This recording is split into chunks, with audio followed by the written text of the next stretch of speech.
Hey there, guys. Welcome to the channel. So, is it just me, or did the Democrats really not want Donald Trump to speak?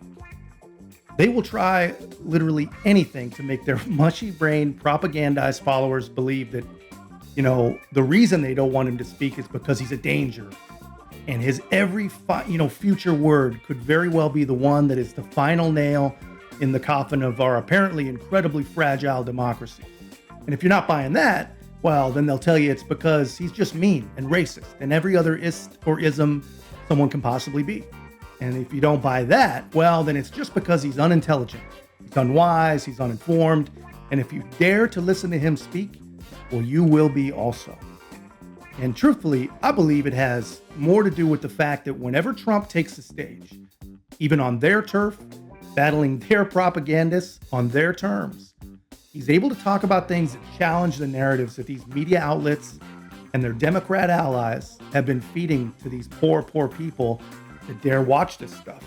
And they can't have a different perspective or actual facts presented to these poor people that they've worked so hard to manipulate. And I'm going to show you exactly what I mean. But first, guys, thanks to all of you that have been subscribing and leaving such great comments. We really appreciate the community that we're building here. If you haven't already, please make sure to like, comment, subscribe. Most importantly, share the channel. Check this out. In our conversation, he directly contradicted the sworn testimony of one of his aides who testified to the January 6th committee that the former president was so determined to go to the Capitol himself after his rally that he grabbed a Secret Service agent inside the president's limo. Take a listen.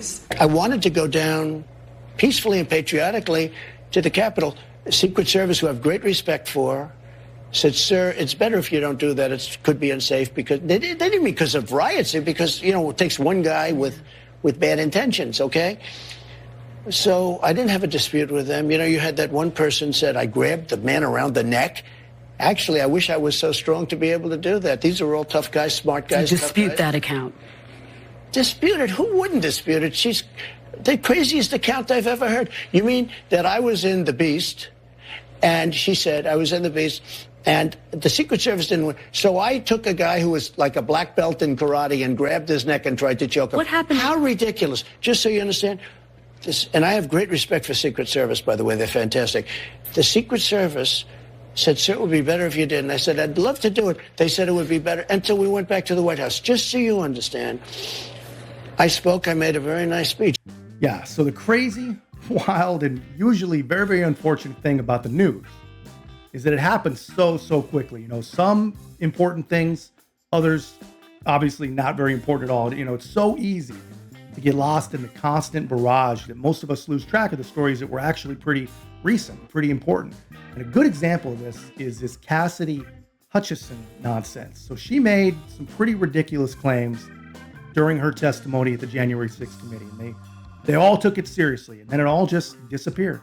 They didn't look into it. They just shoved it down our throats, and then it disappeared. But that's really how it works, and that's how they're able to make such outlandish, slanderous claims that they own the news cycle until they disappear. And when they do disappear, if they end up being false or people push them on it, that's when some low volume correction comes. And that's how you still have these poor people believing such ridiculous things. Let me know in the comments. Be honest here, guys. Is anyone watching who still believes with all their being that Donald Trump is some sort of Russian asset, or that he actually led an insurrection to overthrow the government? Be honest, guys.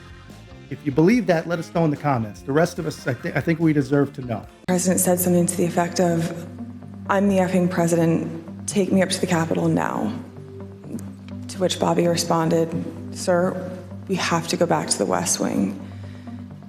The president reached up towards the front of the vehicle to grab at the steering wheel.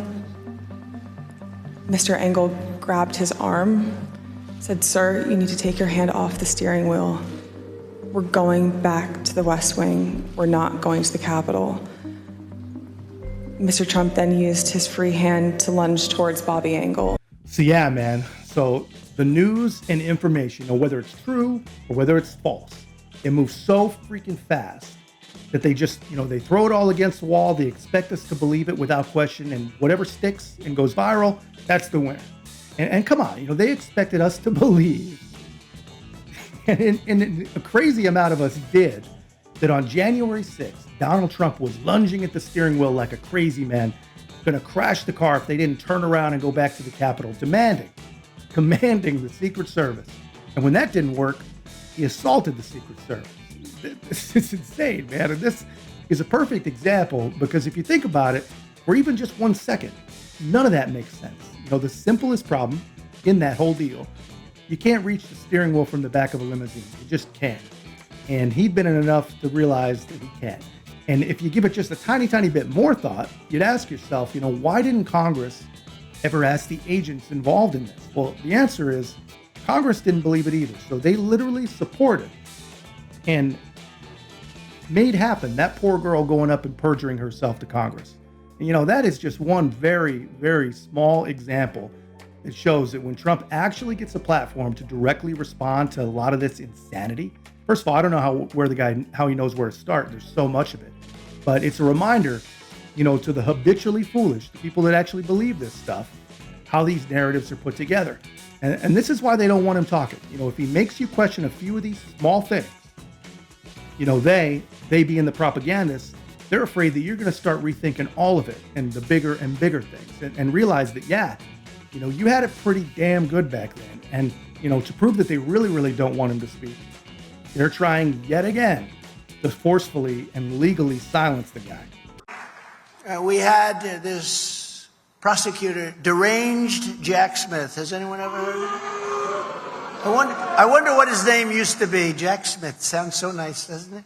He's a deranged individual, and he wants to take away my First Amendment rights.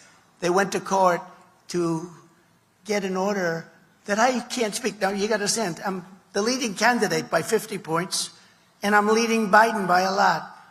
And they want to see if they can silence me. So the media, the fake news, will ask me a question. I'm sorry, I won't be able to answer that. How do you think we do in that election? So we're going to have a little bit of a fun with that, I think, because that's a tough one. Can you imagine? So yeah, man, anyone who doesn't see that the powerful machinery is all working together to silence Donald Trump, then you really are living under a rock, you know, but worse for the rest of us. You know, the people that see that they're trying to silence the man, but don't ever think to wonder why, the people that accept that it's because, you know, they believe that, you know, their safety, their virgin sensibilities really are being spared by not being subjected to the man's words. Those people, I believe, are the real danger. You know, these are the same people that the ones who claim to love, honor, and protect democracy with one breath, while literally celebrate the silencing of a former president and presidential candidate with their next breath. You know, make that make sense. And let me know in the comments, guys, you know, how can we explain to these people what we see before it's too late? Anyway, guys, that's just my take. Let me know yours in the comments. If you haven't already, please make sure to like, comment, subscribe. Most importantly, share the channel. We'll see you in the next one.